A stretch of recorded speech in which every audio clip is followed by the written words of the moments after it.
संजय सिंह जी। धन्यवाद मान्यवर, आपने इस अति महत्वपूर्ण विषय पे मुझे बोलने का अवसर दिया। मान्यवर, भारतीय सेना देश का गौरव है।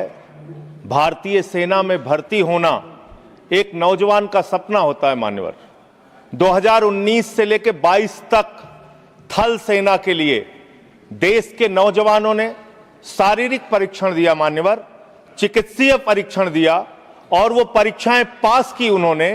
1,23,000 की संख्या उन नौजवानों की थी, मान्यवर। और इसी तरीके से वायुसेना के लिए लगभग 7,000 नौजवानों ने परीक्षा पास की। लेकिन बड़े अफसोस के साथ आपके माध्यम से इस सरकार को बताना चाहता हूं कि आज वो नौजवान अवसाद में हैं, निराशा में हैं, पीड़ा में हैं, दुख में हैं कि उनको आज तक सेना में भर्ती का अंतिम जो भर्ती के लिए उनको चिट्ठी मिलनी चाहिए, उस चिट्ठी की प्रतीक्षा कर रहे हैं। मान्यवर, भारतीय सेना में हरियाणा का नौजवान, राजस्थान का नौजवान, उत्तर प्रदेश हो, पंजाब हो, देश के अलग अलग हिस्सों का नौजवान बड़े हिम्मत के साथ, बिहार का नौजवान भर्ती होता है। ये सपना देखता है, उसकी मां दूध पिलाती है अपने बच्चे को, सुबह दौड़ लगाता है, वो इस सपने के साथ भर्ती होता है कि अगर -50 डिग्री टेम्परेचर में सियाचिन में भारत माता की रक्षा करने की जरूरत पड़ी तो अपने प्राणों की आहुति देंगे।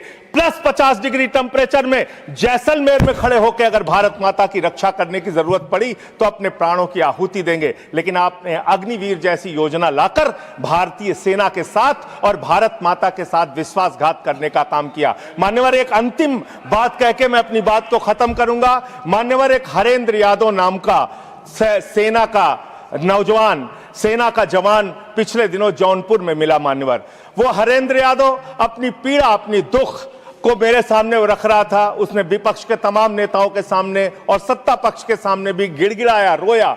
उसकी एक ही विनती थी कि सेना का जवान बना है हाथ में बंदूक लेने के लिए, सेना का जवान बना है भारत की रक्षा करने के लिए, लेकिन उस जवान से अधिकारियों के ट्रे उठवाए जाते हैं, सेवादारी करवाई जाती है। सेना में यह सेवादारी की प्रथा बंद होनी चाहिए। हमारे जवानों का सम्मान बरकरार रहना चाहिए। हमारा जवान देश की रक्षा के लिए है, भारत माता की रक्षा के लिए है, किसी अधिकारी का ट्रे उठाने के लिए नहीं है, हाथ में बंदूक उठाने के लिए है, दुश्मनों से लड़ने के लिए है। यह मैं हरेंद्र यादव की पीड़ा भी आपके माध्यम से सरकार तक पहुंचाना चाहता हूं और निवेदन करना चाहता हूं मान्यवर कि जिस भर्ती पर आपने रोक लगाई है सारी परीक्षा पूर्ण करने के बावजूद, उनको ज्वाइनिंग का लेटर दीजिए। उन नौजवानों को कम से कम जिनकी सारी परीक्षाएं आपने पूरी कर ली है, उन नौजवानों की भर्ती कीजिए। बहुत